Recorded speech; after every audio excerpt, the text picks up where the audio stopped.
Hi guys, welcome back to my channel. So आइए video को start करते हैं। तो पूरे एक दिन के बाद सपना का व्लॉग आ गया है और मैं आपको बता दूं कि सपना ने अपने व्लॉग में अपने ससुर के साथ की कॉल रिकॉर्डिंग लगाई है। सपना अपने ससुर से कहती है कि मैं शिवपुरी आऊँगी और वहाँ बैठ के हम सभी लोग फैसला कर लेंगे, सारा कुछ तय कर लेंगे। तो ससुर जी सामने से कहते हैं कि तू किस लिए आएगी यहाँ पे। तो फिर सपना कहती है कि वहाँ पे जो मेरी जो प्रॉपर्टी है, जो मेरे प्लॉट्स हैं, वो मैं वापस लेना चाहती हूँ और जो मेरा गोल्ड है मैं वो भी वापस लेना चाहती हूँ। फिर सामने से वो कहते हैं कि तू भर के तो लेके गई थी।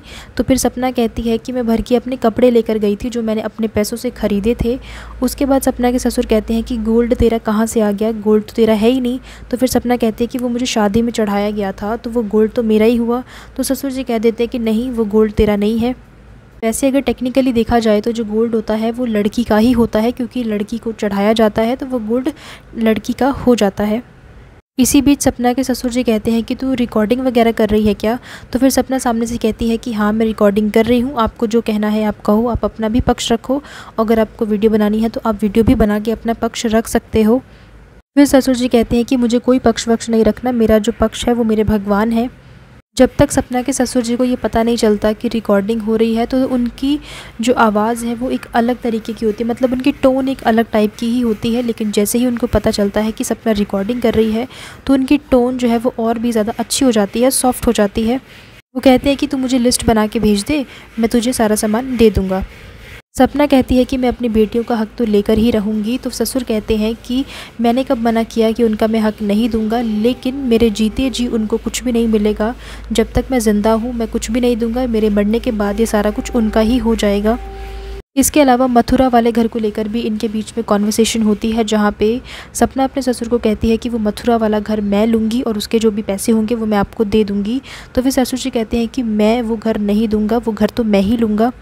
आप लोगों को याद होगा जो पिछली वाली कॉल रिकॉर्डिंग सपना ने लगाई थी उसके अंदर भी मथुरा वाले घर को लेकर बात हुई थी, जहाँ पे सपना ने कहा था कि आप उस घर के पैसे ले लेना और वो जो घर है वो मैं ले लूँगी। और जो ससुर जी हैं वो भी मान गए थे कि हाँ ठीक है बेटा, तू घर ले लेना और पैसे उसके मैं ले लूँगी।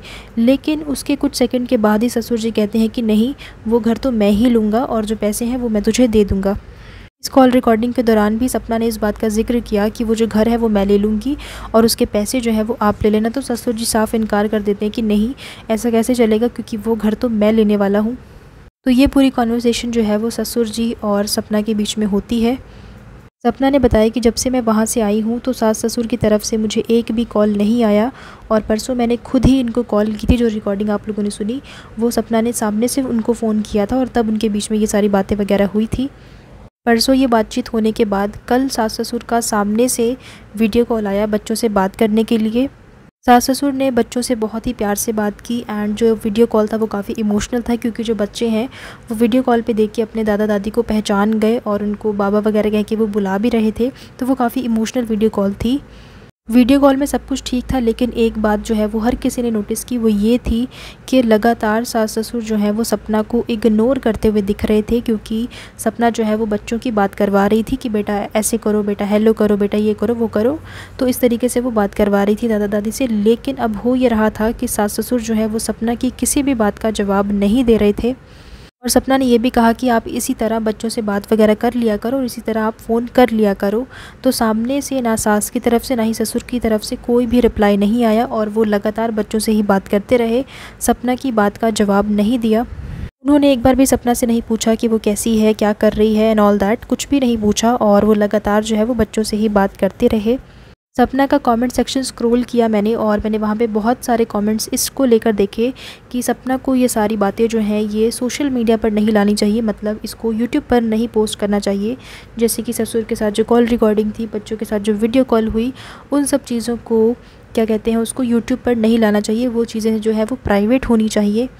देखो, आप लोगों की बात जो है वो बिल्कुल सही है कि जो घर के पर्सनल मैटर्स होते हैं उनको सोशल मीडिया पर नहीं लाना चाहिए, जो कॉन्वर्सेशन है उनको सोशल मीडिया पर शेयर नहीं करना चाहिए। बट आजकल का टाइम ऐसा है कि हर व्लॉगर जो है वो यही करता है, जो भी घर के मामले होते हैं, घर के जो मैटर्स होते हैं उनको सोशल मीडिया पर आके ही सॉल्व किया जाता है, जबकि ये सब कुछ सोशल मीडिया पर सॉल्व नहीं होना चाहिए। जब भी कोई मैटर जो है वो सोशल मीडिया पे आएगा तो वो बढ़ेगा ही, क्योंकि अगर आप कुछ बोलेंगे तो सामने वाला भी कुछ रिप्लाई करेगा। ऐसे करते करते जो है वो मैटर और भी ज़्यादा बड़ा होता जाता है। लेकिन मेन बात ये है कि जब आप एक सोशल मीडिया पर्सनालिटी होते हैं तो आपको अपनी लाइफ से रिलेटेड बहुत कुछ जो है वो शेयर करना पड़ता है, क्योंकि आप जो चीज़ें दिखाएंगे लोगों को सिर्फ वही पता चलेगा कि अच्छा आपने ये किया, आपने वो किया। लेकिन जो चीज़ें आप नहीं दिखाएंगे लोगों को ऐसा लगेगा कि शायद वो आपने किया ही नहीं। और इस केस में भी ऐसा ही है, अगर सपना वीडियो कॉल नहीं दिखाती, अगर सपना कॉल रिकॉर्डिंग नहीं सुनाती तो शायद लोगों को लगता कि सपना के साथ ऐसा कुछ हुआ ही नहीं है। शायद सपना जो है वो अपने सास ससुर से बच्चों की बात नहीं करवाती है। लोगों को इस तरीके की मिसअंडरस्टैंडिंग हो सकती थी। तो इसी वजह से सपना ने ये सारी चीज़ों को अपनी ऑडियंस के साथ शेयर किया है। और कहीं ना कहीं ये सही भी है कि आप अपनी ऑडियंस के साथ ट्रांसपेरेंसी रख रहे हैं, आप अपनी ऑडियंस के साथ सब कुछ शेयर कर रहे हैं। क्योंकि आजकल बहुत सारे व्लॉगर्स ऐसे होते हैं जो ऑडियंस को अपनी फैमिली कहते हैं, लेकिन वो फैमिली की तरह उन्हें ट्रीट नहीं करते हैं। बट सपना ने ऐसा नहीं किया। जो कुछ भी था, अच्छा था बुरा था, सपना ने सब कुछ अपने फैंस को, अपने ऑडियंस को दिखा दिया। बहुत सारे लोगों ने कमेंट्स में ये भी लिखा था कि सपना अपने सास ससुर के साथ सही व्यवहार नहीं कर रही है और उनके साथ सपना ने बिल्कुल भी अच्छा नहीं किया, उनको अकेला छोड़कर आ गई। तो देखो यहाँ पे बात ये भी है कि ताली दोनों हाथों से बजती है। अगर गलती सपना की रही होगी तो गलती सास ससुर की भी होगी, कभी भी ताली एक हाथ से नहीं बजती। और अगर सपना उस घर को छोड़कर आ रही थी तो सास ससुर अगर चाहते तो सपना को रोक भी सकते थे। क्योंकि आप लोगों को याद होगा, सपना ने बताया था कि पिछली बार जब इनके बीच में लड़ाई झगड़े हुए थे तो सपना अपने बच्चों को लेकर वहाँ से जा रही थी, तो ससुर जी ने जो है वो सपना को रोक लिया था कि ऐसा मत कर, घर टूट जाएगा। तो सपना उसी वक्त वहाँ पर रुक गई थी। तो इस बार भी सास ससुर अगर सपना को रोक लेते तो शायद सपना रुक जाती और शायद जो आज हो रहा है वो नहीं होता। इतनी प्यारी सी हैप्पी फैमिली थी इनकी, लेकिन धीरे धीरे करके सब कुछ बिखरता गया और आज इनकी फैमिली जो है वो पूरी तरीके से टूट चुकी है। होपफुली ये जो प्यारी सी फैमिली है ये दोबारा से एक हो जाए, दोबारा से सारे जो है वो साथ आ जाएं।